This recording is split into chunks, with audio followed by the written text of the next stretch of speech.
लेकिन इस वक्त बड़ी खबर एक और बता दें कि संयुक्त राष्ट्र सुरक्षा परिषद की आतंकवाद निरोधी समिति की जो बैठक हुई है उसमें विदेश मंत्री ने कहा है कि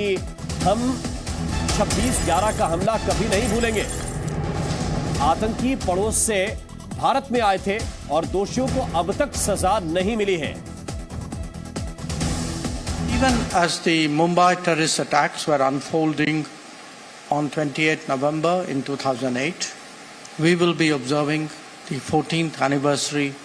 of these ghastly attacks on Mumbai in November 2008. While one of the terrorists was captured alive, prosecuted and convicted by the highest court in India, the key conspirators and planners of the 26/11 attacks continue to remain protected and unpunished.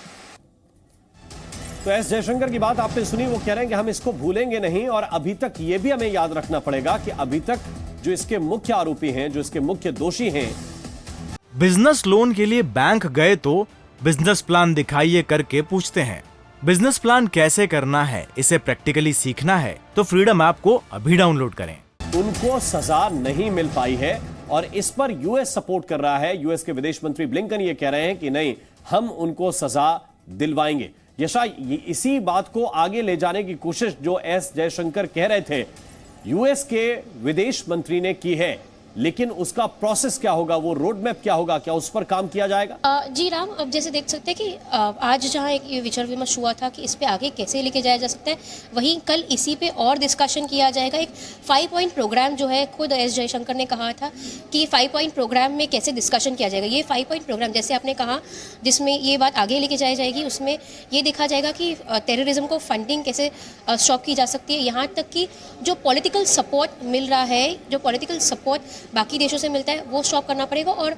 UN security council के जितने भी देश हैं उन्हें सबको साथ में मिलकर इसकी तरफ काम करना पड़ेगा। ये एक 5 पॉइंट प्रोग्राम है जिसपे आज के बाद, यानी कि आज की जो मीटिंग खत्म हुई है उसके बाद कल एक क्लोज डोर मीटिंग होगी जहाँ पे यूएन सिक्योरिटी काउंसिल के जितने भी नेशंस हैं वो सब साथ में आएंगे, जितने भी राष्ट्र हैं वो सब साथ में आएंगे, कल इस पर विचार विमर्श करेंगे। तो इसके बारे में, यानी कि टेररिज्म के को लेके क्या आगे की स्ट्रैटेजी बनाई जा सकती है, जिसपे कल विचार विमर्श होगा और उसके बाद ये जो एजेंडा है उससे आगे लेके जाया जाएगा। तो फिलहाल ये समझ में आ रहा है कि ये जो पॉइंट था, यानी कि क्योंकि भारत में टेररिज्म ने देखा था कि 10 साल, जो खुद एस जयशंकर ने ये कहा था कि 10 साल की टेररिज्म का हमने देखा था, काफ़ी लिंकेजेस थे, उसके बावजूद भी भारत रुकेगा नहीं, उस टेररिज्म की तरफ एक स्ट्रॉन्ग स्टैंड लेगा। यहाँ तक कि एक बात काफ़ी स्ट्रॉन्ग सामने आई थी जो खुद मिनिस्ट्री ऑफ होम अफेयर्स से की गई थी कि ये टेररिज्म की जहाँ बात करें तो पिछले 10 साल की नहीं, लेकिन 1993 का जो पहला ब्लास्ट हुआ था मुंबई में, जो सीरियल ब्लास्ट हुआ था, उससे जो नेबरिंग नेशंस है उनकी स्ट्रैटेजी समझ में आ रही थी कि उन्होंने जो टेररिज्म है उसको कैसे बढ़ावा दिया था